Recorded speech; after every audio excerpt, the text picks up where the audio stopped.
முதல்ல இந்த சிவப்பு நிறத்தில் இருக்கக்கூடிய இந்த கார வரமிளகாய் தொடர்ந்து நம்ம அன்றாட உணவில் சேர்க்கும் போது இதில் இருக்கக்கூடிய முக்கியமான ஒரு வேதிப்பொருள் கேப்சசின் அப்படின்னு சொல்லுவோம். இந்த கேப்சசின் அப்படின்ற வேதிப்பொருள் என்ன செய்யும்னா, எந்த விதமான உடம்பு வலியாக இருந்தாலும் சரி, மூட்டு வலி, கை கால் வலி, இடுப்பு வலி, எந்த விதமான எலும்பு வலியையும் சீக்கிரமே கம்மி பண்ணக்கூடிய தன்மை இந்த சிவப்பு நிற மிளகாயில் இருக்கக்கூடிய கேப்சசின் அப்படின்ற வேதிப்பொருளில் அதிக அளவில் இருக்குது.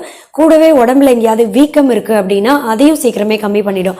ஏன்னா ஆன்டி இன்ஃப்ளமேட்டரி குணங்களும் இதில் அதிக அளவில் இருக்குது. இந்த கேப்சசின் அப்படின்ற வேதிப்பொருள் சொல்கிறேன் இல்லையா, அதுதான் இந்த சிவப்பு நிற மிளகாயோட ரொம்ப விசேஷ குணம்னு சொல்லலாம். இந்த கேப்சசின் அப்படின்றது ரத்த அழுத்தத்தை எப்பவுமே கட்டுப்பாட்டில் வைக்கும். அதாவது உயர் ரத்த அழுத்தம் ஏற்படாமல் தடுக்கும்.